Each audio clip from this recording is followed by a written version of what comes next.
Welcome to the Intelligence Briefing Live What's the Buzz, where leaders and hands-on experts share how they have turned hype into outcome. Today, we're celebrating a special occasion, the launch of my first book, the AI Leadership Handbook. Over the last 2 years, I've talked to so many leaders about how they can use AI in their business. And everybody knows it's super important and everybody knows it's super urgent.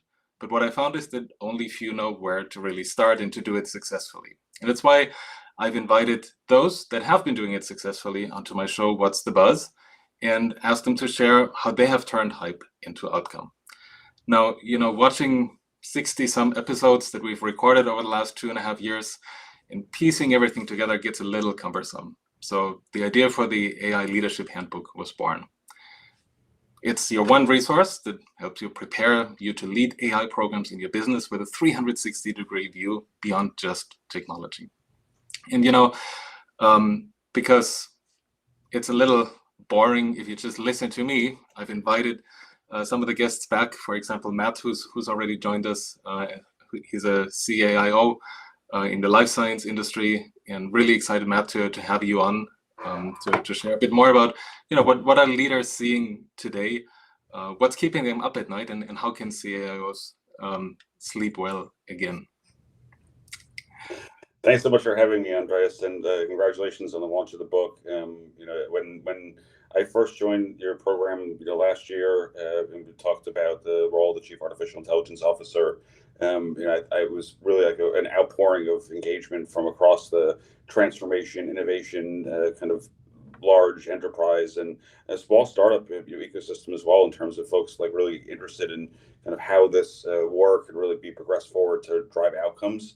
And I've really enjoyed our conversation since, and just so great to see the book out in the world. And thank you again for inviting me to write the foreword to it. It was really kind of the highlight of my summer, and so happy to see it out in the world, and looking forward to seeing folks using it to really, not just advance the discourse, but really to start making some real change out in their environments, whether they're in life sciences, healthcare, other regulated industries, or other places of the world. So thanks again for having me on the program. Awesome. Well, and again, thank you for writing such a beautiful foreword. Folks, if you would like to not only read the book, but read Matt's foreword too, let me put a link in the chat where you can buy the book. If you're looking for it on Amazon, just search for AI Leadership Handbook. The ebook is on sale today for 99 cents because I want to make it really easy and simple to help as many current and aspiring leaders as possible to get the best out of those learnings. Now, folks, if you're just joining the stream, drop a comment in the chat where you're joining us from, because I'm always curious to see how global our audience is today. I think we have more than 400 registrations, so I'm sure we get a good global coverage. So, Matt, when we're all preparing, and we have a total of 6 guests that will be joining us. But when we're all preparing, we say, well, it would be awesome if you guys can ask me a question as well. So we'll do that at the end of each section as we move from speaker to speaker. But we spoke about a year ago, like you said, and I know you're very well connected in the industry and in the domain. What are you seeing? What's keeping CIOs up at night 1 year, 1 year further, and especially almost 2 years since the introduction of ChatGPT? What's keeping them up at night? Sure. It's a really great question. First of all, just in terms of location and all the rest, I am based in New York. Today, I'm actually up in Cambridge, Massachusetts. I'm attending an artificial intelligence meeting at MIT, and so happy to be spending this time with you and the audience. But just in terms of locations and the rest, for those of you that are in this area, it's so much happening, so many places, and it's really just a great time to be in the space and to be alive in general.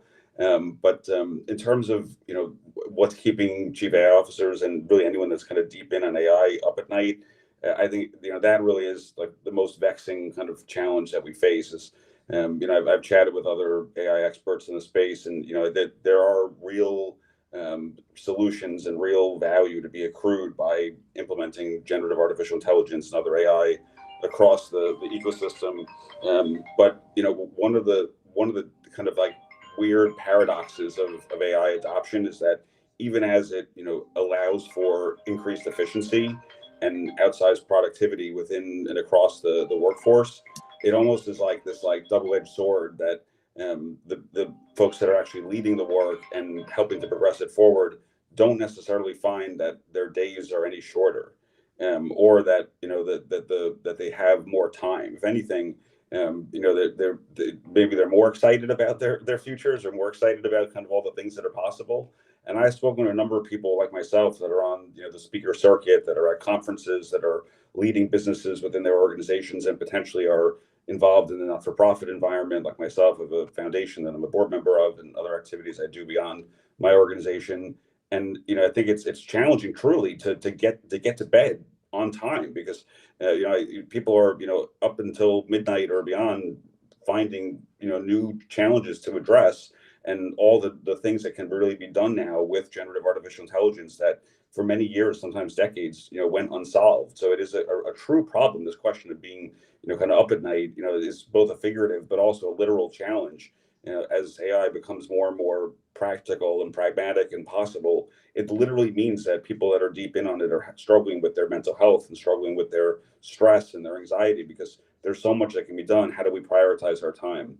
I think, though, to the point of your question, I think we're in a point now, I think, in the life cycle of generative AI where last year was really a lot of hype, and a lot of people are kind of saying like, wow, this is amazing, like this is great. And I think when we spoke last year, people were asking like, do I really need someone like Matt? Do I need a chief AI officer within my enterprise? And I think many organizations have kind of passed that consideration and have recognized that, yes, if they believe that they're still going to be relevant in 5 to 7 years as an organization, that they need someone to head up the AI kind of strategy and portfolio and product and people that are augmented by AI. And typically that's a head of AI or a chief AI officer to help kind of catalyze that consideration. And even the federal government here in the US has done that recently and are hiring literally hundreds of chief AI officers across all the major agencies.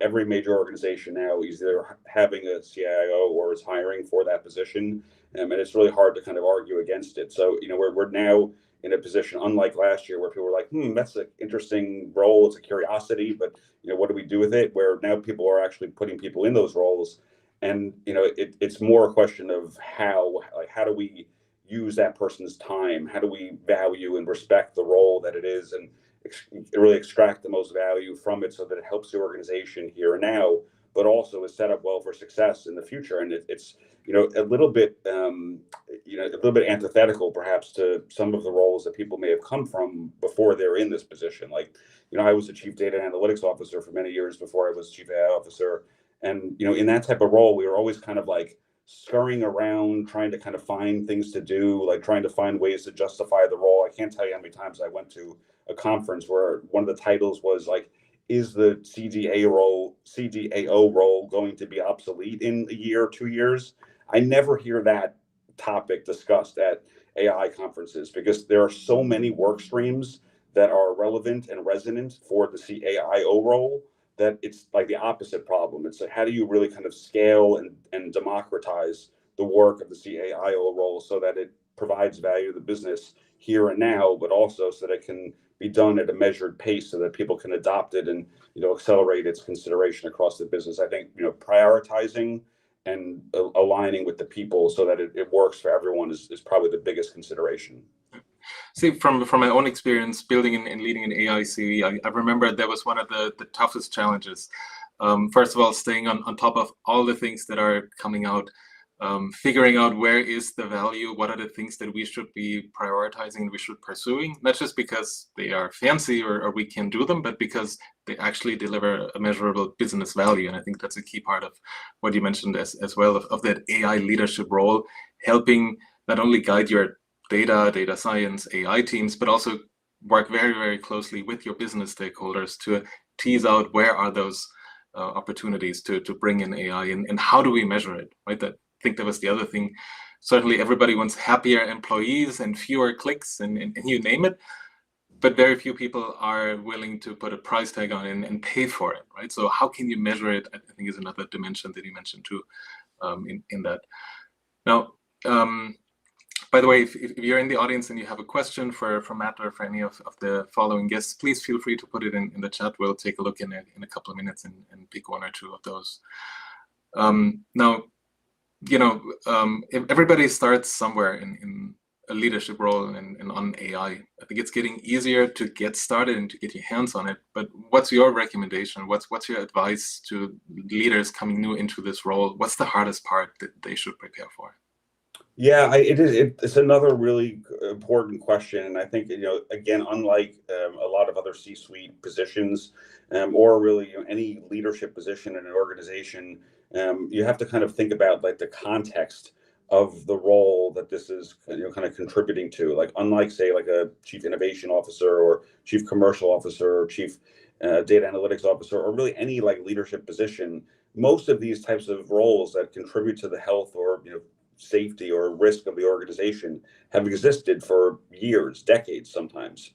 But the function of augmented intelligence in any business, whether it's in pharmaceuticals or in banking, is brand new. So the people that are coming into these roles, whether they're new to AI or they're just new to the role, have really a dual responsibility. They have a responsibility to kind of articulate and architect the thesis about what their kind of organization's narrative for AI is going to be. That is like what they stand for and what they won't do within the organization. Like, for example, like Gen AI can be used for lots of things, but what really makes sense for them to do as a business, and what should they never do? Like if you never say no, you don't have a strategy. And that's really important, because there is no kind of history for the organization to consider with regards to Gen AI, and you have to have principles. Otherwise, what's the point?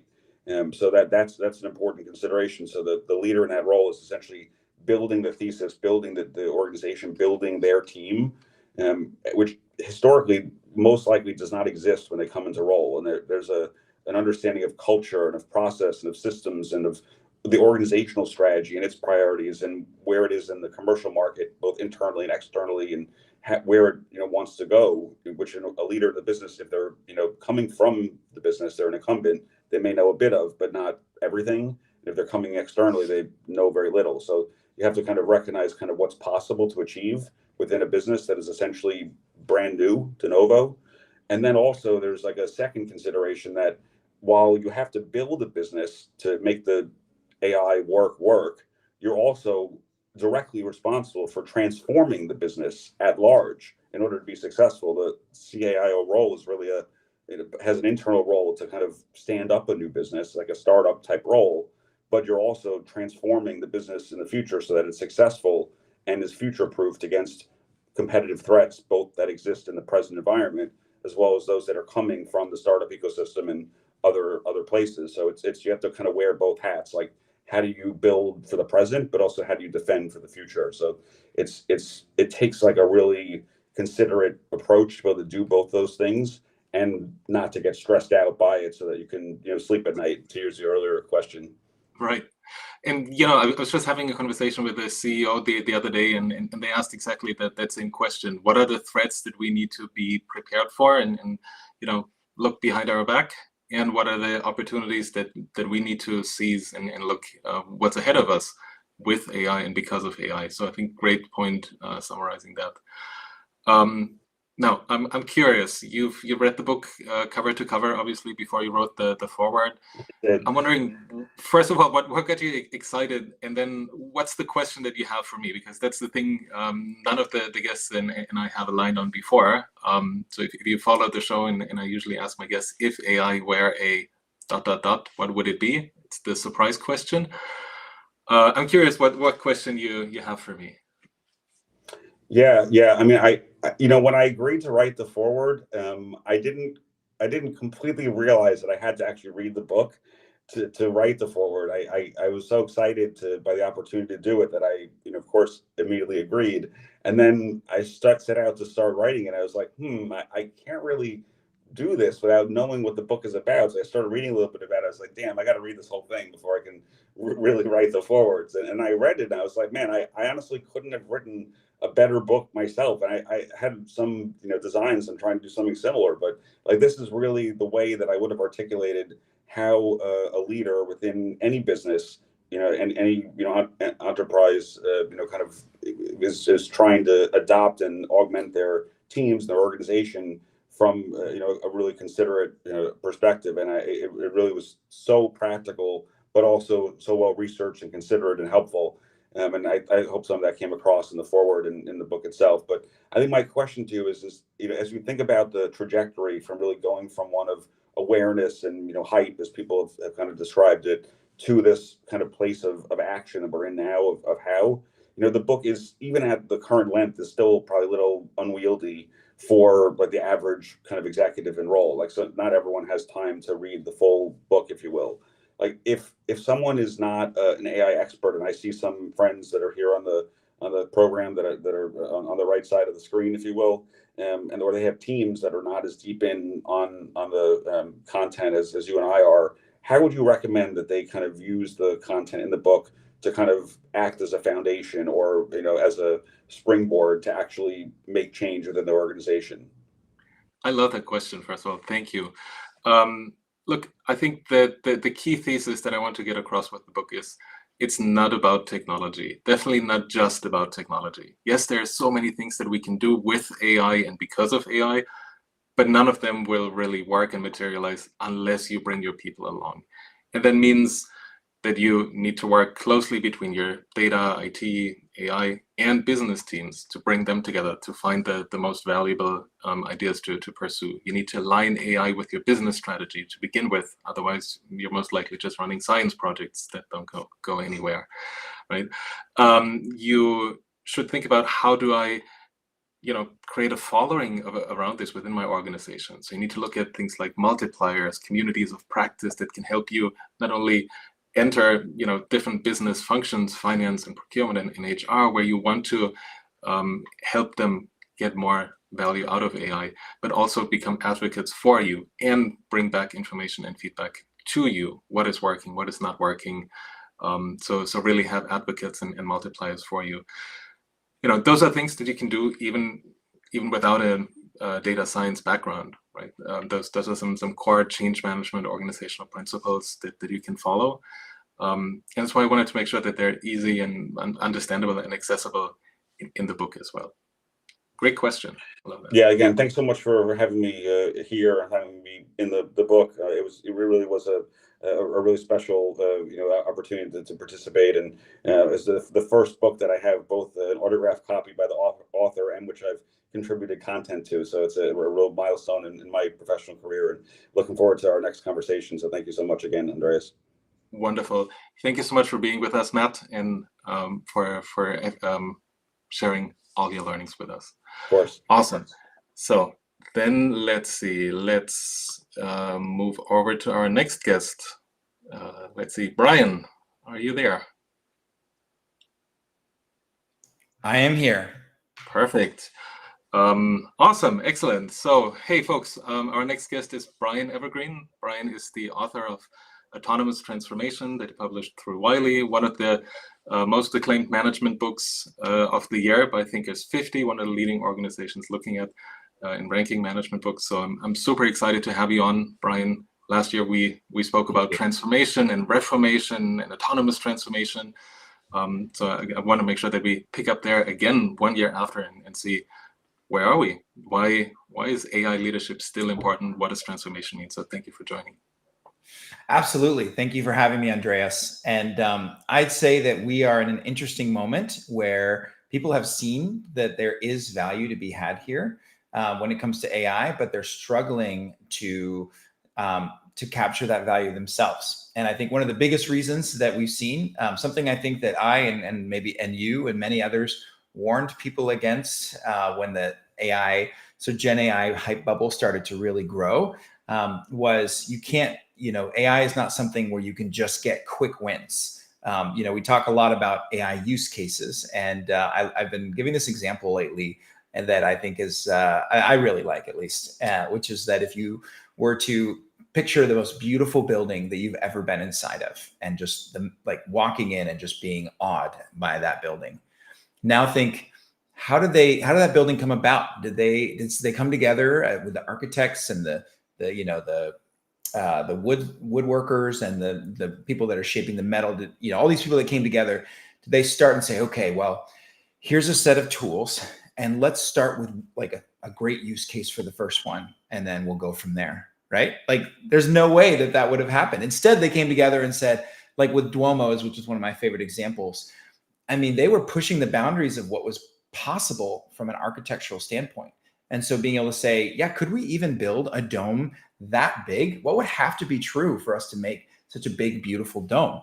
And I'm so glad they did. And every beautiful building we've ever been inside of, even our homes today, the way we remodel is not by picking up a tool and walking around our house. We always start with what we want to do first. And so I think from a sort of state of the union around AI, I think that a lot of organizations have been disappointed by the fact that they've run up the hill using the same sort of system of leadership and management and strategy that they had been using for digital transformation, and trying to carry that over to AI, which has a lot more complexity. Oh, am I glitching over here on the video? Sorry about that. I promise I'm a real person. Let's try that again. This is live. Yeah. Oops. Okay. Well, at least you know. Can you still hear me? I could just try to. Yes, we can still hear you. Okay. Sorry about that. So, and I'm going to pull up OBS Studio in the meantime in the background and get a virtual camera started. And maybe that'll work better. So, but yeah, so organizations I think have been really disappointed by those results, and are starting to, you know, the concern I have is that some of them may end up getting to the point where they say, okay, well then it's just not, you know, AI, it's an AI problem, when really it's not at all an AI problem. It's a way of doing, there we go, a way of doing strategy, a way of planning, a way of setting a vision and turning that vision into strategy, and then taking that strategy and using storytelling to ignite and spark action across your meaningful, purposeful, useful action across your organization. And if any part of that system is broken, then it doesn't matter what the front end of that system is. It doesn't matter if it's an AI project or it's a blockchain project or it's anything, or an SAP project, right? If you don't have those pieces all in place, from, you know, a great vision that people actually care about bringing to life, a strategy that is, I call it designed for inevitability, a strategy that should work, and then storytelling that's really resonating with people about that, then you're going to be burning money alongside the other 87% of AI projects that fail. I think that's a really good way to frame it. I really like the analogy of the building and the beautiful building. Exactly right. Nobody ever said, let's take a hammer and a chisel and figure out what we do with them. Right. But what do we want to build to begin with? Okay, now, yeah. Let's just look for some low-hanging fruit, and we'll go from there. Right. Yes. Now, you know, while we are already seeing that, yes, this bubble is getting a little smaller with generative AI, people, I feel, have used a good amount of it, have a decent understanding of at least how do I use ChatGPT, what can I do with these kind of tools, especially if you're in the tech sector. I feel that's more prevalent than in others. But you know, as this is kind of coming down the peak of the hype cycle, I see the next one just coming up, right? And that's the most favorite topic of the summer, if you've been in yes. AI and tech, right? As agents. So yes. software components. What agent summer? Yes, right. That take a goal and then go and figure it out, and everything is magic. Now, you know, I think in a lot of those conversations, we see that people are approaching it just like another automation project, right? And instead of you having to define rules and program every line of code, you just give it a goal and it magically figures that out. I saw an article by you just a couple of weeks ago, you know, having a very strong and spiky point of view on that topic. So I'm curious, what are you seeing with agents? Where is this going, and why is it not your next automation project? Great question, Andreas, and I do like to be spiky, so I'm glad that you appreciated that article. So yeah. I think you might be referring to AI agents are not automation, which is something that I wrote on my Substack about. You know, I think a lot of organizations or just people, when we think about agents, and I will say many sales and marketing organizations that are working to try to capture the current excitement about agents and use that to sell, are sometimes reallocating and saying something that I would, you know, a Rube Goldberg machine, for those who are familiar with those, is, that's basically an AI agent, a Rube Goldberg machine, for those who aren't familiar. You'll know when I describe it, which is, a ball swings and then it hits something else. And then that thing, rolls down something and bumps into a domino, which then starts, and it's a chain reaction. This happens, then this happens, then this happens, then this happens, right? And that is essentially a perfect, I think, analogy for automation, which is essentially a recipe, a series of events that you can prescribe. First do this, then do that, then do this, then do that. If this, then do that. Right. And you can think through and come together, bring your experts together to think really deeply about how all those steps are going to come together. Where AI agents are different is that instead of saying, I'm going to teach you as an AI, as an automation, the steps, instead, I'm going to teach you I'm going to teach you how to research the two main additions, how to research the way that I would research, and then how to reason the way that I would reason based off what I found, and then at what confidence levels I would make a decision. So whereas before we're just teaching it a recipe and a series of steps, in this case, we're teaching it a little bit more about how we would think through things and at what step of researching, reasoning, we would feel comfortable then making a decision.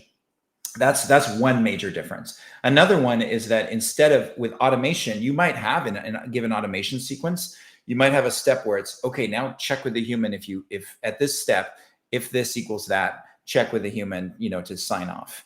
But with agents, you can set that instead at thresholds, confidence levels that would span the entire thing.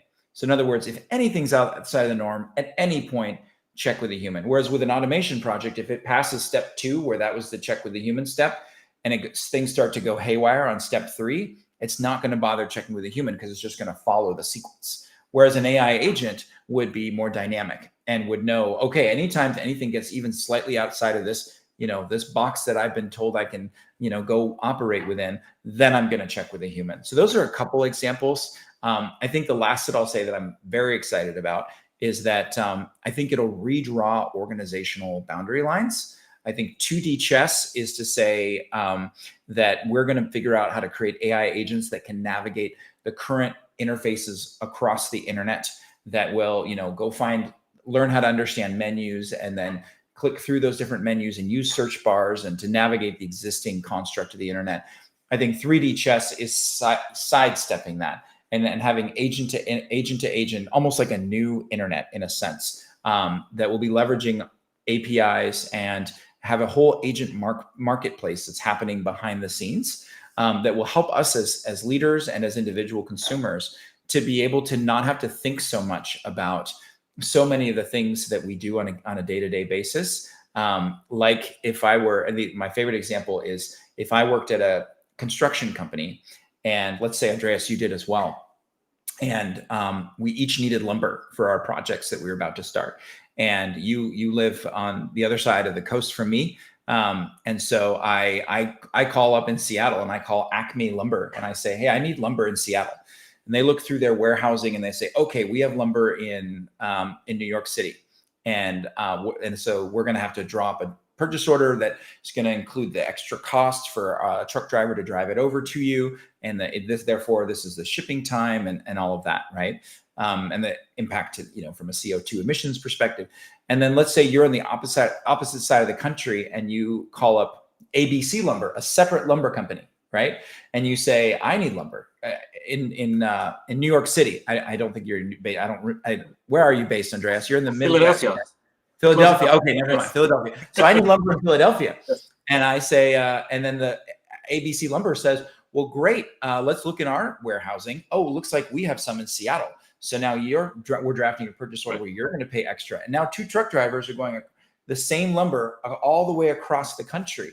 That's because it would be too cost prohibitive and it would take too much time for every lumber company to manually call all the other lumber companies to check on their warehousing at any given time, between human to human.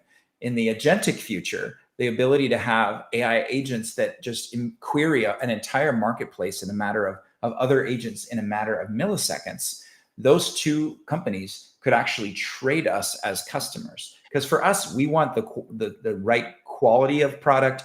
we want the right quantity, and we want the best possible price and speed, you know, in terms of logistics that we can get. So we don't care. I don't actually care if it's Acme versus ABC Lumber. I just want the best lumber I can get at the best price. And you too, right? So behind the scenes, those two companies could trade customers without us even necessarily knowing or caring, saving us both money, saving, you know, positively impacting the human experience, because those two truck drivers now don't have to traverse the country for those extra orders, and a better impact to the planet. So that's one example. If you span that across every industry, that's the future from an agentic perspective that I'm most excited about. That sounds really, really exciting. Sounds like there's a lot more work to be done, and also for AI leaders, right, to get ready for this. So we have an entire chapter on this. Oh, perfect. An entire chapter on this in the Outlook on AI agents, where are they going, and also an entire chapter on transformation, autonomous transformation, in many of the insights that you've shared. So Brian, I'm curious, what's your question? Having read it too. Yeah, I thought about this, and I would say I want to ask you one that's exciting as the one that you asked me. And so I would say, if AI were, well, I have to ask, do you watch like Friends or Parks and Rec? Yeah. Okay, Friends. so Friends, you know, long time ago, okay. All of them. Okay, if AI were a Parks and Rec character, which would it be and why? No, you picked the show that I haven't watched. Ah, okay. If AI were a Friends character, which would it be and why? Good question. Joey. Right? Always into something new, something troublesome if you don't pay attention. But definitely, you can't have a cast without it or without him. I love it. That's a great answer. That's a great answer. Awesome. Brian, thank you so much for the question and for the inspirational talk. I know people, or let me ask you this, where can people find you to get more inspiration? They can find me right here on LinkedIn. Happy to connect with anybody. Feel free to reach out any way I can be helpful. Awesome. Thank you so much, Brian, for your insights and for supporting the launch of the book. My pleasure. I'm so excited for you, Andreas. Anybody who's listening, go buy Andreas' book if you haven't already. And I've already skimmed through it. I'm going to be reading it more deeply this weekend. And but from what I've seen so far, it's a great read and very practical. Awesome. Thank you so much. Yep, talk soon. Thank you. All right, okay. And let's move over to our next guest, to Maya. Hey, Maya. Hi, Andreas. Hey, look what came in the mail yesterday. Awesome. I'm so excited to start reading this. I have so many plane flights ahead, and believe it or not, I still like paper books. There is something to them, right? I got mine in There's something tactile. You feel smarter about it somehow. Exactly, right. And the smell of the paper and everything. And they're pretty waterproof. Whereas when you drop your Kindle into the ocean, there's less likely a chance of survival. I speak from firsthand experience. Awesome. Well, I'm sure folks in Australia will join or watch the recording. So, be prepared. Summer is about to start. Get your paperback.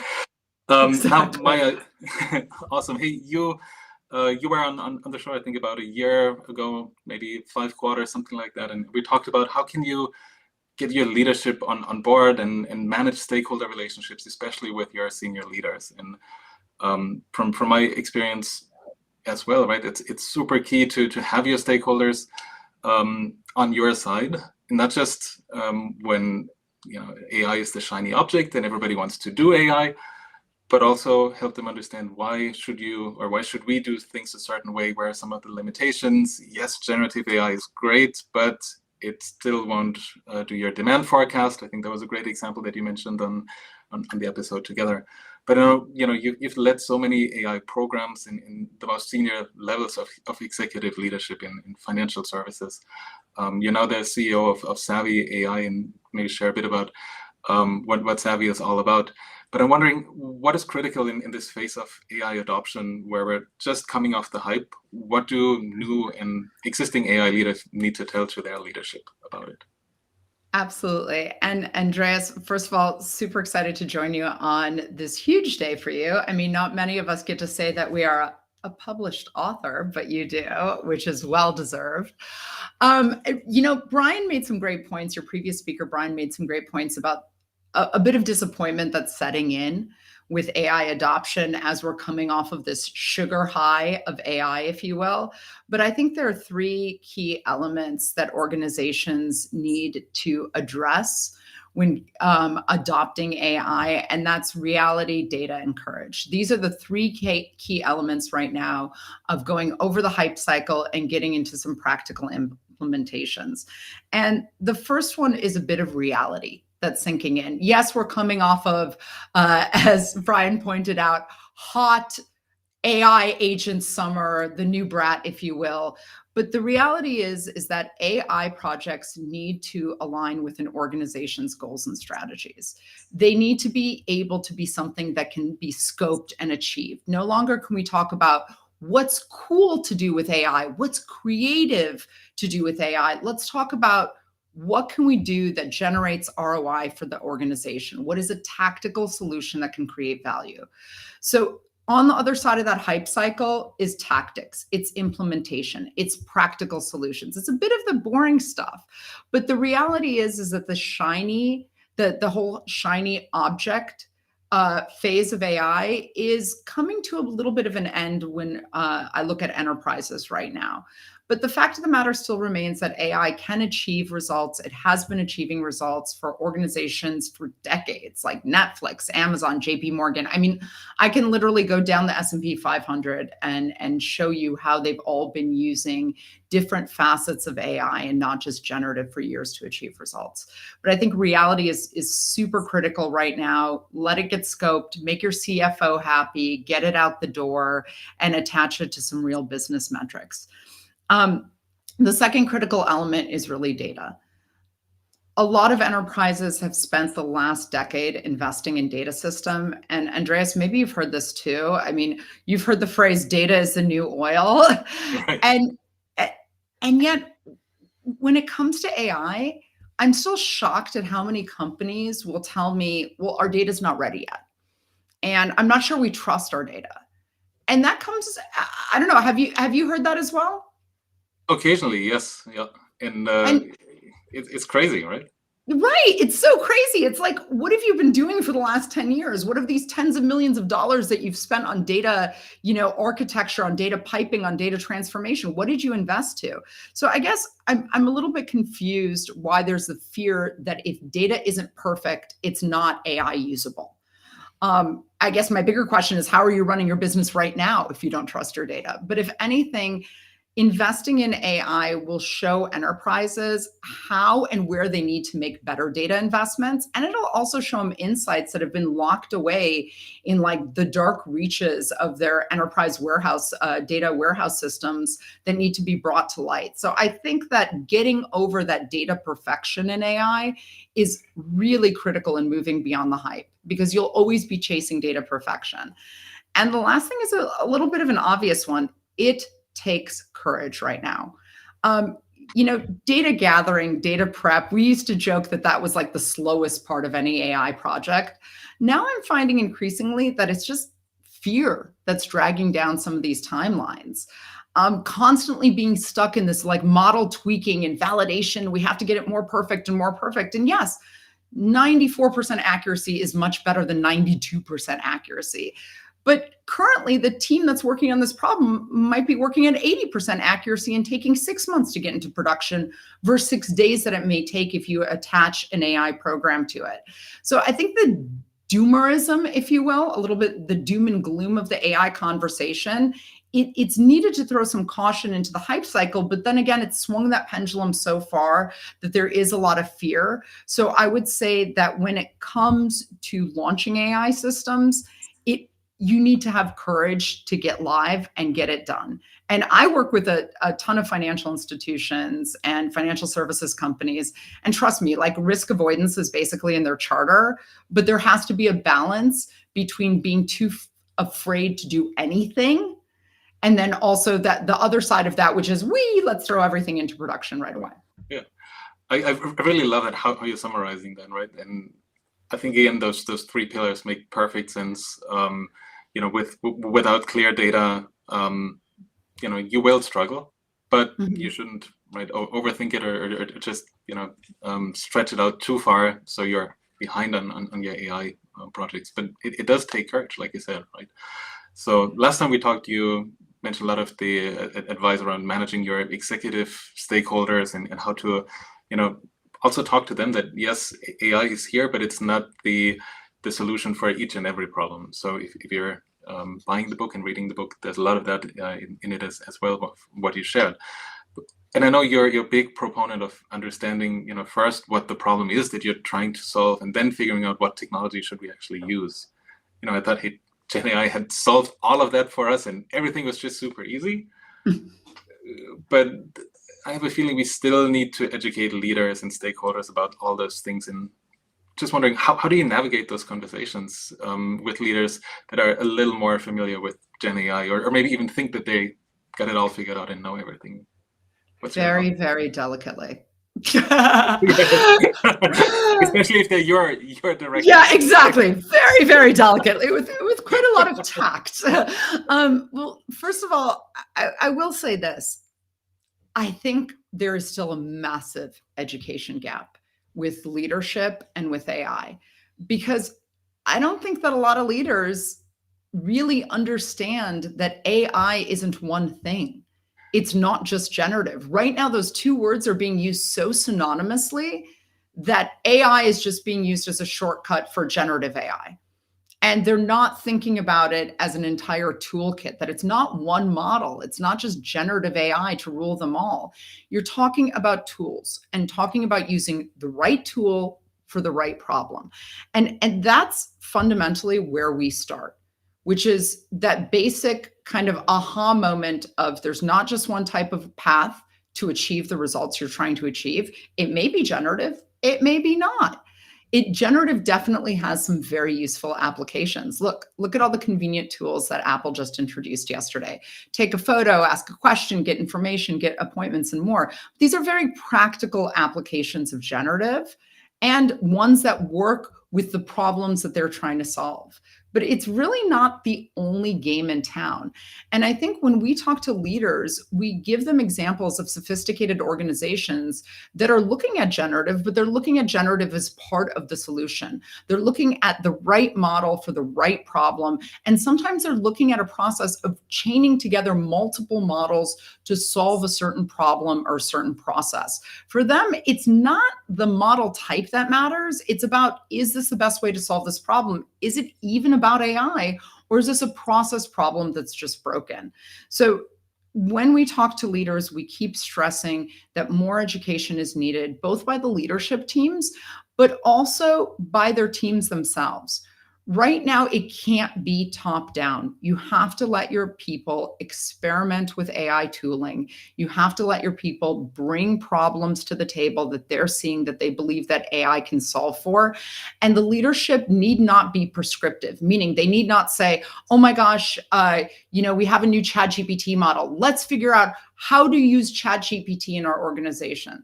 That's not the solution. The solution is frontline teams, SMEs, experts in your company who know the problems that need to be solved. They know where the data resides, and they might have a different tactic to solve them. So it shouldn't be top down, here's a tactic to solve it.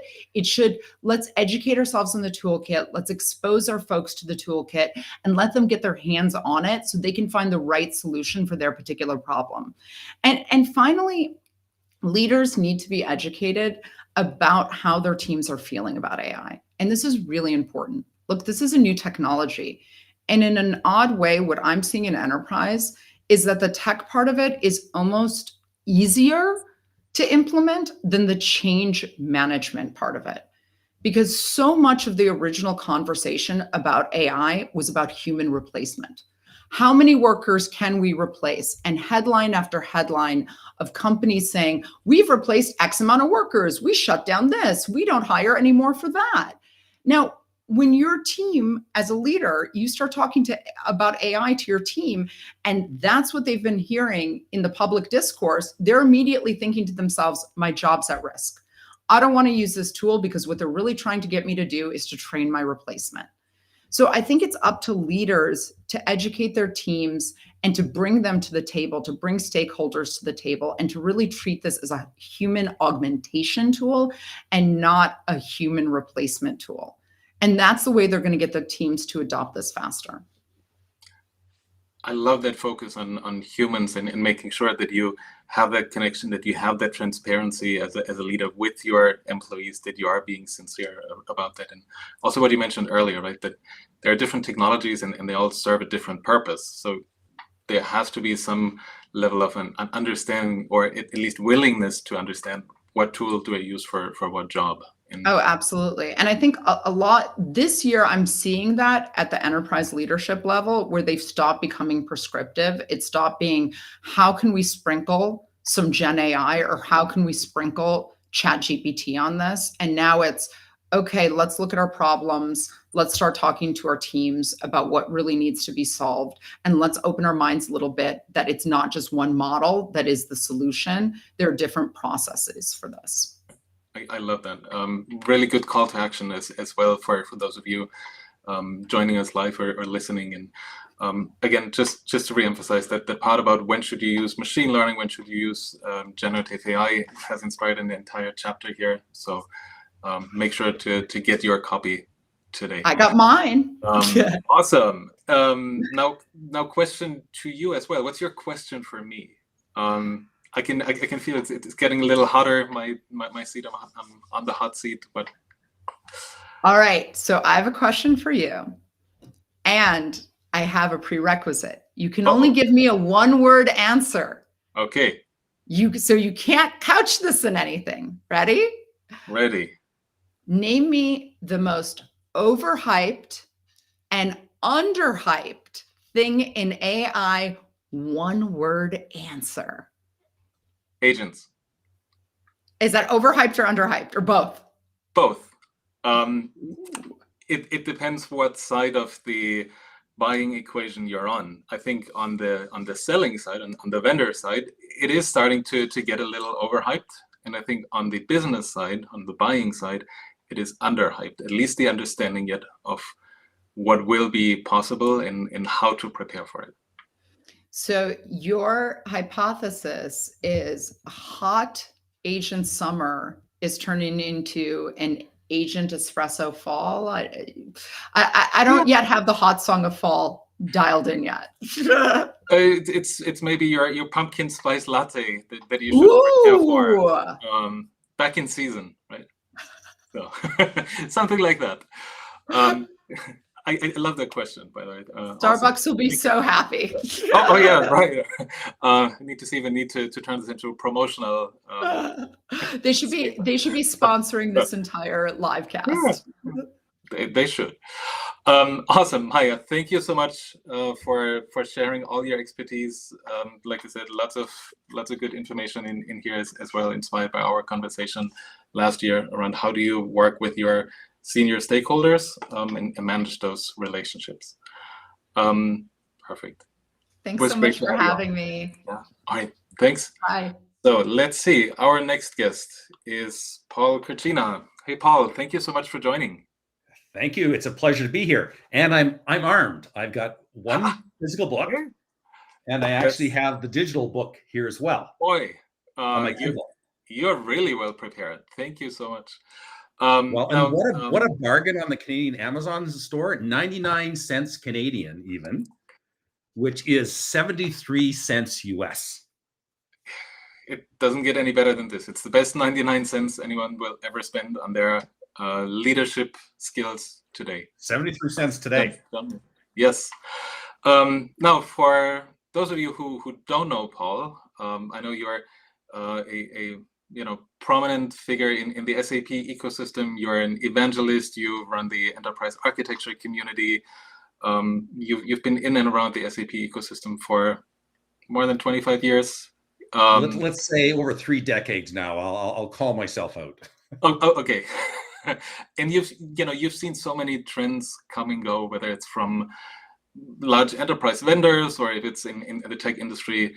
as a whole. So I'm super excited to have you on and hear from you what you're seeing when you do talk to enterprise architects who are, now being faced with that reality of, hey, yes, vendors are actually not just talking about AI, they're integrating that into their applications. So, whether it's in the short run, in the long run, this will impact me. It's something I need to learn more about. I need to be aware of. And I know you've been a great supporter of helping these communities understand more about AI, and we've worked quite a bit on that when I was at SAP. But I'm wondering, what are you seeing? Why should IT teams and SAP COEs even care about AI? What's keeping them up at night, and how can we help them sleep peacefully? Yeah, and just before I respond, I just want to tag on a few things that Maya just mentioned in a previous thing. It's interesting. We always think that we need to have our data perfect, right? Our data right. And I was at an event last week, and the speaker I had to just stop for a second and said, "Can you repeat that again?" She reinforced the fact about having AI work on the data you had now, and the low-hanging fruit and quick ROI about just dealing with that data. My mindset had been that you had to get it perfect, right? No, you can get value today to help you gauge what you should do. So I'm glad she reinforced that fact as well. And AI has been around for a while. I mean, I was an SAP customer, a utility customer, back around 2004. We were taking sensor data into the cloud, doing something called similarity-based modeling to predict failures weeks in advance on assets back in the day. So a lot of that is not that new. And I really liked her point as well. And there's a good thing about I easily distracted by being in the middle of your speakers. It forced me to kind of listen to all the other great talks so far. And that aspect about all the different AI tools. So Tom Fishburne did a great post yesterday, or a cartoon, about showing a massive AI hammer, right? Almost the solution for everything. And I could not agree more about some of the points. As we're learning about AI, understand it's just one tool inside our toolkit to be applied in the right way. And, sometimes I think in IT, and you and I have been around, that we get too carried away. It's the hotter the new thing, and that will solve everything, right? And it doesn't. So let me just circle back to what I'm hearing from the many, many customers I deal with. Quite frankly, everyone is sort of, I like to think of it as we almost have AI is like a dense fog that keeps on getting denser in terms of what's out there. I've got a buddy of mine, Julian Moore, in Australia as well. That and by the way, I'm coming to you from Calgary, Canada. Julian, awesome, helps associations in that market deal with AI. And Julian plays with 20 different AI tools a day in terms of tools. And relating back to this world, we're seeing the onslaught of all this AI stuff, so to speak. And I think some of us are frozen in the sense of knowing what should I really jump in on, right? What do I want to invest on? The old, I forget what the term for it is, the story about when they put 13 jams a jar in a grocery store, sales go down. They reduce to 4, people buy. Right. And it's almost a bit analogous to that, what I'm hearing from many different customers in knowing where to place their bets. The SAP audience, as you know, has been very keen on activating things that SAP creates via their solutions. In many cases, waiting for things that until they're there, turning them on, in essence, right? And what I'm hearing from SAP customers, it's interesting. In preparation for this last night, I asked a few hundred customers in one of my recent events, how can we help you in terms of with AI and what you have to do as an enterprise architect?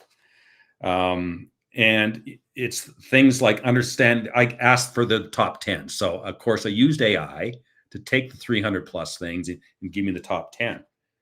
So customers want to know what are the capabilities that are built in? No surprise, what's built in. They want to know what's on the roadmap, right? What is coming at what point in time, so they know, do I need to look at other solutions? Do I need to perhaps build my own, but get a gauge of what's coming? Get a sense about AI and user enablement, the whole experience and engagement side. Get a sense of the infrastructure that's required. I mean, customers aren't necessarily going to the public cloud scenarios in the SAP world. Some of them are dealing with their own hosted scenarios. How can they ensure they're able to take advantage of AI? Data analytics, that whole area as well. I'm keen on that. Many customers are, it's interesting, are making the move from their legacy ECC systems over to the latest S/4HANA. And what's on their mind in that move is not just what capabilities I can take advantage of, but the other context is, how can I use AI to accelerate my transformations? What can I do? Because and I've been involved in, R3 back in the old SAP days, S4 since it came out in 2015. Like, seriously, we can't approach those implementations the way we've done them over these years. What is the new state-of-the-art automation, and how can AI help to accelerate those? Of course, governance and the controls in this are all something that are top of mind. And the last one I'll highlight is probably the key one, is the human interaction and engagement with AI. And, it's kind of interesting. There's a reluctance, and I think you find it as well, Andreas, is especially people been around this packaged software world for a while to really dip their toe in the water and try things. What I always encourage people, and I'm seeing a lot of architects do it, and other roles as well, just start playing with basic things to help you in your day-to-day. And it almost takes a bit of pushing on people. Some of them just have to, once they start trying a few things, and often I think you have to extrapolate to someone's day-to-day personal life and get to try things. That's always been that case. Then they think, well, I can do this here or there. Let me think about how the use cases as well in my world. So seeing a number of different things, but I think what's missing, and your book is a great resource to help on it, they're looking for not really a silver bullet, but give me a bit of a playbook in terms of what I can do to educate myself, as well as help educate my leadership as well. Thank you for summarizing that. That deeply resonates with me, right? Coming from an enterprise software background and having seen similar things that you mentioned, I can only imagine, certainly large companies, organizations are not just wall-to-wall one vendor, right? There's a number of different systems. Maybe you use your Salesforce for your sales in CRM, and your Workday for HR, and maybe you use SAP. I was looking at NetSuite's site and for CX Intercom the other day for a client. Everybody's adding AI to it. So I can only imagine that this effort to understand what is available, what can I use, how much does it cost, does it solve a problem, really just grows exponentially. But even if you do that, right, the underlying premise of how do I make this usable in my organization, how do I bring people along, how do I scale this, is still one of the most important questions, in addition to technology, that leaders need to solve.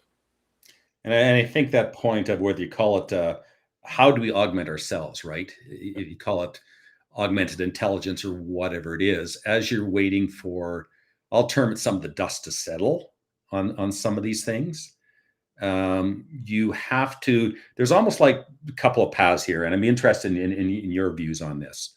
One is in terms of, as you're delivering value in certain things inside your organization, you're monitoring where things are going. But I think more so than ever, I'll say what's different now is, number of decades, all kinds of different technologies, right? I've seen over the course of time and involved in. And maybe the analogy is more back a bit different scale to the mobile devices like we have. I remember being involved with SAP. Actually, my first book, now that I think about it, was called Mobilizing SAP back in 2004, dealing with RIM and others. So that was almost more, the BlackBerry was more in the business world, right? And then with iPhone, it bled in the personal world. And roll forward to now, and the recent iPhone launch yesterday and things like that, it's probably, we used to say as well that consumer world pushing the business side, but a certain degree that's impacting now our personal lives also so much. So it's almost like this Venn diagram between the two worlds. Great analogy, right? Seeing that overlap, and again, I think it takes leadership, whether it's in your business or in your personal life, to look for these opportunities, like you said, and experiment with them, play with them, get a better understanding of what can I actually use this for? Is this useful? How can I make it even more useful in what I'm doing? So I've learned the drill now, and I'll flip it to you. I've learned over the few calls. Good. I've got a question for you. Thank you. It took me 3 speakers to get there, but I'm there. So for my audience tends to be customers and partners and even SAP and the SAP ecosystem, right? That what is your advice to them on how to best leverage the book in their organization? Look, I think the key part is that there is an abundance of technology around you. Vendors like SAP have been embedding it left and right. In many cases, you can experiment with these things. There are trials available, or you should ask for one. But the part that a software vendor, just by selling you software, is not going to solve for you is how do you prioritize? What are the right things that we should pursue? How do I put them on a timeline? How do I assess value for these capabilities? What should I really be implementing? Right? It's one thing to try them out and see what can we do with it. But then when you have multiple of those, how do you move them from an idea state to really an implementation and an operation state? And the part that's key and it's dear to my heart is how do you scale that across the organization? So when I was at SAP, we built a community of multipliers within the S/4HANA organization, and we created this network of champions, if you will, people that understood or got more training on what is AI, what can we use it for, that understood also from their peers, what have they tried out before, what's working well, what should we adapt, what are we not going to repeat? And really form this community of practice, of multipliers, of champions within your organization. Even if you're a small organization, right, and you know everybody in your startup, right, have conversations with people, see who are the more technical ones that do want to get engaged, that are excited about this, because they are much, much closer to the business and to the business process and the business problem that they see every day, that they can bring ideas and information back to you, what's working, what's not working, how can we apply AI? So really, that's a key part in my opinion, whether you're focusing on SAP or any other vendor, as an IT organization, as an AI organization, bring your business stakeholders along to help prioritize what should we be looking at. And actually, there's a reason I was smiling on Andreas. It's funny, you mentioned community of practice. Yes. I've got a call tomorrow with a gentleman named Phil Reed with JP Chase, and who drives their communities of practice internally. So if you look at banking, JP Chase is ranked #1 from AI for banks. And part of that is what they've done with their community of practice inside their organization. So I've got a webcast tomorrow with JP Chase with Phil talking about communities of practice. So that was a perfect segue. Awesome. So thank you. Please put the link in the chat. I'm sure there are many attendees interested in learning more about that from one of the best organizations that are. Great. So I can't get the chat, so I'll send it to you to post it. Yeah, perfect. Great. All right. Thank you. Thank you so much. And thanks for this. Exactly. My pleasure. All right. Take care, my friend. Thank you. All right. While we are in Canada, let's move over to another fellow Canadian, Harpreet Sahota. Thank you so much for joining. Andreas, man, thank you so much for having me. Congratulations on the book. It's sitting right here on my desktop as we speak. Just got it in the mail, man. So thank you so much for sending me a copy. Wonderful. I also need to say thank you to you because we recorded an episode, I think it was in the fall last year, about RAG, Retrieval-Augmented Generation, and fine-tuning. And maybe before we get into that, I know you're super busy. You're into developer relations. You have your own show and live streams. You go very, very deep on the technical topics. So excited to have you on as we switch more from the business strategy part to some of the more technical things and what can you actually do with this. It's not going to get too technical for those of you in the audience, but really appreciate your perspective there. Right? We recorded an episode last year. I created a short clip, 40 seconds something, put it on YouTube. It's the most watched clip on my channel over the last 12 months. More than 14 or 15,000 people have watched it. Wow. You were talking about retrieval-augmented generation, fine-tuning, right? Last year, everybody was trying to figure out, should I go this way, that way? Is fine-tuning something we should be doing or not? If people are in and around AI, they know they're sitting on a gold mine, which is their business data. But we also know it's messy, it's dirty. Maya talked about it, Paul just talked about it. How does data play into these concepts like RAG, like fine-tuning? What should people really be thinking about now at this stage of the game and the adoption? Yeah, so I guess from perspective of just retrieval augmented generation, like data quality obviously is super important, especially for retrieval accuracy, right? Because the retrieval aspect of RAG, right? RAG is retrieval augmented generation. That retrieval aspect, it needs high quality relevant data in its knowledge base. Because if you have poor quality data, then you're going to get irrelevant or inaccurate information that's retrieved from your database. You might miss relevant information because of a poor representation of that data or poor indexing, or you might just get biased results. And then in the generation aspect, right, RAG, the G is for generation. We use the retrieved information to produce an output. And so think about how data quality can be affected there, right? If we have accurate and relevant data that's retrieved in that retrieval process, we'll end up with more contextual and coherent and factual generations. So making sure that you have just diverse and high quality data will really help generate a good response and contextually appropriate response.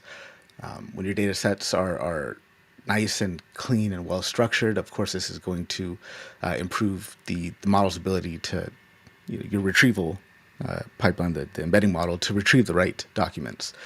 And when you think about cross-modal retrieval, right, like, talk about multimodal RAG systems, this becomes even more important because you need to have high quality, well-aligned data that's across different modalities that you have: text, image, audio, video, what have you. So yeah, just high quality, good data means that you are having good representations that are then into your vector database and will improve retrieval quality. Perfect. So data is still important, right? Sorry, folks. Still need to get your data in order, but don't overdo it, right? Yeah, dude, if I just equip there, right? Like, sure. I'm one of the, I was once one of the people who would ignore data and just like, oh, it's all about the models and all about, building a dope model and look at this model. And I think over the years and more so just ever since I've been, working at Voxel 51, where data quality is like the thing, like I now truly understand and appreciate like the importance of good quality data and like really understanding the impact that it has not only on any model that you're training or fine tuning, but just your overall system. So I used to be one of those people that would sleep on data quality, and like it was just this abstract concept to me that I didn't truly appreciate because I was just so into, I need to get the right learning rate, the right hyperparameters, and the right, configurations, or the right, which layers should I freeze or unfreeze. But yes, like the actual quality of your data is going to have the largest outsized impact on whatever you do downstream. Awesome. Now, I heard you mention something around multimodality, right? Image, text, video, audio, and certainly data quality being important there. But for things like RAG, how far out are these things? Are we talking quarters, months? Is it already here? So a bit into the looking glass, or maybe even just what is available today when it comes to modal modality. Definitely still think it has a little bit of ways to go. There has been some good models that have been put out that show some promising results. For example, Meta released something called Chameleon. It was their newer version of the Chameleon model, which is great because you can use the embeddings from that model to do cross-modal retrieval.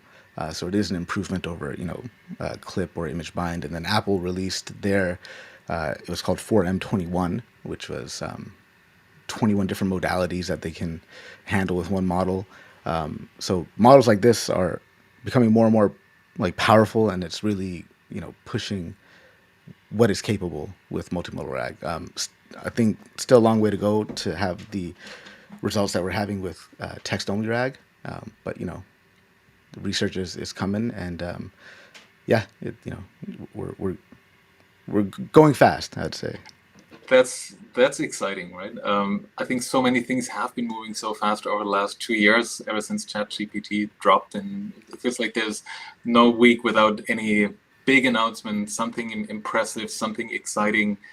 Sometimes it's a little easy, like Matt was saying at the beginning, to get carried away and focus too much on what's new this week without thinking about the practical application. But with retrieval-augmented generation, I think people have realized that, hey, yes, your large language model has a fairly good understanding of how to construct language, how to understand language. Certainly with knowledge cutoffs and all these kind of things, there are certain limitations that the model might not have the latest information because it wasn't available at the time it was trained. So, hey, retrieval-augmented generation, we can take what a user has entered in the chat, for example, turn that into vectors, compare that against vectors in your database, pull out something that most closely resembles that. So data is important and to get good results. Now, with Brian, we're talking about AI agents, and that being the hot summer of AI agents. How does data quality fit into these new and emerging concepts as well? So like when you think about agents within the context of large language models themselves, it's not like it's just a pattern at the end of the day, right? It's a reasoning and action pattern. And these are just emergent properties that come from bigger and bigger models, right? And the reasoning and action pattern, there's a call to a language model. There's, the language model is reasoning over the query. It's thinking about actions to take, or it's thinking about responses to give to the user, and then it go ahead and it takes that action. I don't think any of us, unless we're working at those frontier model labs, are going to be building models for agents or fine-tuning models for agents. We might be doing something more closer to agentic RAG, where we're combining this reasoning and action pattern with the RAG pattern, right? So this just like mashing up two patterns. So what is RAG? RAG is just dense vector retrieval with in-context learning. And so if we kind of step back again, like just think of the whole process of RAG, we can split it up into a few different phases. There's like the preparatory phase where we have some document processing where we're chunking, splitting documents into manageable pieces. Then there's the embedding, then pushing everything to a vector database. And then there's the query processing. And this is kind of where we'll see the reasoning and action loop kind of occur. A user query will come in, the language model will reason over that user query, and perhaps you might have a module that is specific to some type of query, right? Let's say you have a homework assistant for a high school where you're teaching general education classes. The query comes in, you might have the language model reason over, okay, is this a history, science, or physics question? And then it will route the query to the appropriate kind of vector database or index to pull the information. So you kind of see this happen more, where the agent is part of the just meshed up into the pattern. Awesome. Yeah. That's the part that really gets me excited, when you can connect your own data to these systems, to agentic RAG, pull out information that is relevant, that is specific, right? Get around some of those limitations that LLMs natively and inherently have, but also use the strength of both approaches. Mm-hmm. You've also inspired an entire chapter on RAG and getting better results from your LLMs with your data. So I'm excited to share that with the world as well. Harpreet, now I'm curious. What's your question that you've prepped? Yeah, I mean, there's folks like me that are in the industry that are, we're kind of more nerds, if you would. Like, we're more hands-on. We're reading the latest research. We're very hands-on, right? We understand the limitations, and we understand what AI is capable of. And quite senior in our roles, but not necessarily leadership, right? So we're senior, maybe but we're not leadership, right? At the end of the day. And I feel like there can be some tension between folks like me and folks that are in the business that are like, we need AI, we need to get this thing, everywhere. And I'm wondering, what tips or advice do you have for folks that are like me, who are super technical, senior in their careers? Yeah, we understand, of course, you could throw around vague terms, business value, and all these buzzwords that business people use, whatever. We get it, but we just can't communicate to leadership properly, I guess. Like, the limitations, like, okay, like, you know what I mean? Like, how could I tell a leader that idea is not going to work out, and here's exactly why? So, right. I think that's a great question. Look, I think in my opinion, it takes both sides to be open for this kind of dialogue. As a data AI practitioner and an expert, you have a really solid understanding of the technology. You are looking at the data, you see what is possible and what is not possible. I think through examples, and like Maya was saying, doing that diplomatically and tactfully, showing what is possible, or also asking questions, right? You can probably get closer together on what it is that we're trying to solve, right? Why is this important? How are we helping the business?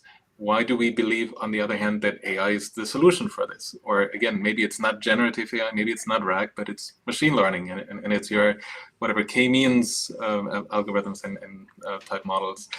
I think just level setting is probably one, around enablement, shared understanding, seeing what is the actual problem that we're trying to solve and why is this important. Looking at technology as a means to do it. Maybe sometimes AI, Gen AI, machine learning isn't even the right solution for it. Being able to articulate it and being heard is the other thing, right? But those would be some of the recommendations that come to mind for me. Definitely seek that dialogue. And what about like the flip side of that, where you have people who are maybe new and they just want to, they see they're technical, perhaps maybe just early in their career, and now they're like, they have a hammer now and everything's a Gen AI problem. What advice would you give to them to kind of filter out good from bad ideas, I guess? No. I would say practice how to use that hammer in an isolated environment. Look for a use case, maybe that's more in your personal space. Experiment with the technology and then bring it to your business. Hey, I've learned something new. If we try out X, Y, Z, or I think here's how we can apply this. I think if you're in a technical role, it's absolutely critical that you're at the top of your game, that you understand what is there, what is new. But you also need to understand how can we use it and for what purpose. So also be curious, being inquisitive of how this can help really move the business forward or make a measurable impact, right? Maybe that's the better way to express business value, a measurable impact that you're working on. So, awesome. Thank you. Wonderful. Harpreet, it was a pleasure having you on. Thank you for walking us through some of the new advancements in RAG, agentic RAG, and why data quality is important and is still important. Thank you very much. Awesome. All right, thank you. So let's move on over to our last guest, Steve Wilson. Hey, Steve, thank you so much for joining. Thanks for having me, Andreas. Excited to be here. Awesome. Hey, we connected last summer when I saw a paper come out and a report come out by a foundation called OWASP. It was called the Top 10 for Large Language Models. You are one of the lead authors or co-authors on that report, and we started getting into a conversation about, hey, how is security evolving around large language models. And had an episode on that. It's now been nearly also a year since we've talked about that, and I'm sure many things have evolved when it comes to large language model security. We actually have a dedicated episode on that in 2 weeks. That I'm really excited for, because I've been struggling getting people with deep knowledge in front of the camera on this topic of LLM security. But before I keep on rambling more, maybe if you want to introduce yourself briefly and what OWASP is all about, and then we get into what you're seeing in the cybersecurity space. Yeah, really quickly. I'm Steve Wilson, and I spend all my time thinking about the combination of AI and cybersecurity. So my main job is I'm the Chief Product Officer at Exabeam, where we use AI to sift through petabytes of data and find threats for organizations. Last year, I got involved with the Open Worldwide Application Security Project, which is OWASP for short, which is a 20-year-old foundation with 200,000 members dedicated to building secure software. And I put together the first project there to research the vulnerabilities specific to large language models. And then that led to my own book journey, which should be coming out later this month, which is writing a book for O'Reilly on the topic. I'm super excited for you. Can't wait to read that. You've already shared a sample chapter, and I'm definitely ready to read the entire book. Awesome. Yeah. So hey, what are you seeing in the security space when it comes to LLMs? I think we've seen at least those top 10 examples of how generative AI can be used for adversarial intents, but how much of that is real? What is being used? How are people using it? And how can you prepare or defend against it? Yeah, I think what we see is it gets more real by the day. And a year ago when we first started this, people were just ramping up their first LLM projects. And so people were looking at hypothetical vulnerabilities that were pretty clearly there, but they often resulted in the sort of the end state being embarrassing the organization who was creating the LLM, right? It might put you in the headlines because somebody made your LLM call somebody a bad name, or do something that was in poor taste. But increasingly, we are seeing these now put into mission critical operations, and it's the topic of what you've been talking about all day, is that this is transitioning to reality. And we now see these very hypothetical vulnerabilities with names like indirect prompt injection, that a year ago, somebody put out a paper describing how they had put together a system to evaluate resumes, and somebody could embed a secret code in the resume. And you cover this in your book. So that it would change the rankings on the person who submitted their resume. And it's like, okay, that seems like that's going to be real. What we've seen in the last few months is Microsoft Copilot and Slack falling victim to that exact vulnerability. And so these are real, and these are now attached to things which are holding our most important data. And people are learning hard lessons now. Yeah.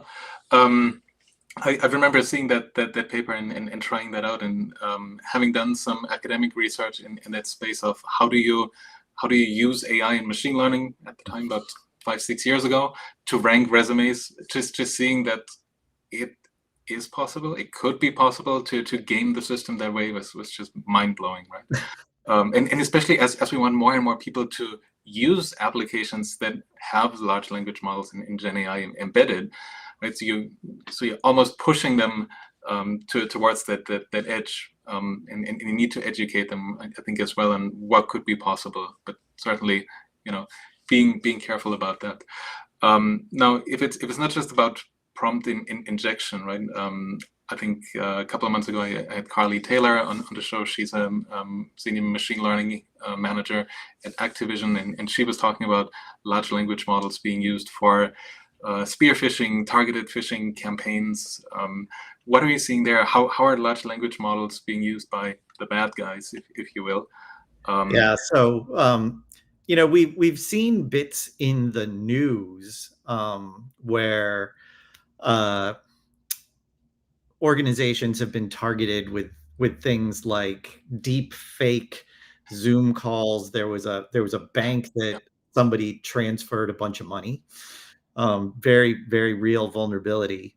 But what I'll tell you is it's gotten to the point where I have now spoken to people who have conducted interviews that were deep fakes. And, people working at companies that hold mission critical data, who one of the interviewers, because we're often these days interviewing people in other countries and things like that, that's become routine, but somebody became suspicious.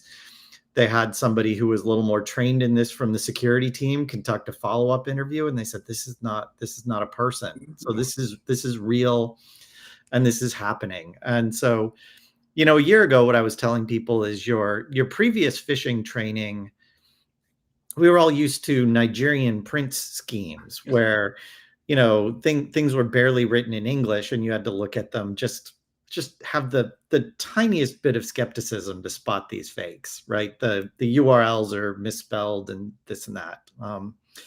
Now, a standard phishing email, those are so good. They're flawless every time. There's no excuse. But we've moved beyond that, where we're not just getting emails, and we're going to wind up with deep fakes. We've seen examples of people getting phone calls with their friends and relatives, having their voices cloned. This is not only real; it's becoming routine. Right. I think that's where it gets really, really scary, and I feel just having more awareness and education about this, even if you are in the enterprise, or especially if you're in the enterprise, right? You need to educate your teams that, hey, here are some of the risks, how others might be using this on you, or to trick you into doing something and believing something. So corporate and cybersecurity, right, are asked to step up their game and evolve as well. Now, what do you think leaders need to know when it comes to LLM vulnerabilities, right? There's a huge push on one hand by vendors to put as much Gen AI in there, so marketing can say, hey, we've got the best and the most AI capabilities. Sales is getting excited because they can sell more and they can upsell you. Maybe you're even building your own things where it's differentiating in your business. But what do you really need to know as a leader? How can you protect yourself and your company against some of those vulnerabilities? Yeah, I think what we see right now is, with the nature of pre-trained transformers, it's so easy to build something that looks compelling. That first demo step becomes almost trivial. People can put together amazing looking demos in an afternoon. And as a business leader, it's really easy to get excited about that. What you see as you push those into production, and the cybersecurity space in particular, we see so much use of large language models. Every vendor is adding one. If you don't do this right, you wind up with something that is not only insecure in a traditional sense, it's actually borders on embarrassing. And what we see is people pushing wrappers on top of ChatGPT out into production. They're not provided with sufficient sort of training and data to really answer focused questions, so they hallucinate. They're not focused. They're actually expensive to operate, and they're vulnerable to virtually every one of those top 10 vulnerabilities. And so, what I've seen at Exabeam is us having to look at this through a very focused lens and put on a product management hat before you put on the engineering hat and say, what is the very specific business problem I'm trying to solve? And what is the most constrained way that I can solve that? And if I can do that, I can feed the model exactly the data that it needs. I can eliminate or at least dramatically reduce things like hallucinations. I can make the output very focused. I can limit the scope. One of the things I talk to people about is limiting the scope of what your bot does. It's the first thing on my checklist from my book, which is don't try to build guardrails by building a deny list. Build your guardrails by using an allow list. These are the only things this bot is allowed to do, and everything else is out of scope is going to be far more effective than running around trying to play whack-a-mole, convincing it what to not do. I really like that approach. Right? Makes me think back of my days in IT and firewalls and zero trust security and all. Steve, one last thing. What's your question for me? And I know we have a lot more time to talk about security on the show in 2 weeks. And there's a lot of good information that you've already shared right here. Absolutely. Yes. Yours too. Awesome. Yeah, I'd say the big question for you is, in your interactions with business leaders and people in these new roles like a chief AI officer, what do you see as the short best key to get them to think about the security team as an ally rather than an adversary in deploying these technologies? Whew. That's a tough one. That's probably the toughest of all questions today. Look, I think the key part is understanding on one hand what is the opportunity, but also what is the risk. But it's nice to have a fancy chatbot that doesn't always send you into an infinite loop or sends you back to the start. Like we're all been used to it. It's nice to have a better customer experience. If you're building this thing on your own, what are the risks? What are the risks that we're getting into? Not just of this thing saying something silly. If you're a parcel service, we've had that experience in Yep. Britain a couple of months ago. Or if you're a pickup, Truck dealer. Car dealer. Thank you. Right, and you buy your pickup for $1. Those are embarrassing, but it also gets malicious. So what are the risks of somebody gaining unauthorized access to our systems or exposing information that we have trained this agent, this chatbot with? And how can we mitigate that, right? I think that's the key part to look at as well. Not just the opportunity, but also understand what is the risk that we're getting into and how can our teams that we already have help us protect against that. Awesome. Well, hey, Andreas, thanks for having me on. I enjoyed it, and I'm looking forward to next time. Perfect. Thank you so much, Steve. Really appreciate it. Talk to you in 2 weeks. Awesome. Folks, we're getting close to the end of the show. Thank you so much for joining and for celebrating the launch of the AI Leadership Handbook with me. If you haven't already done so, go to Amazon, look for the AI Leadership Handbook, and buy your ebook or paperback copy today.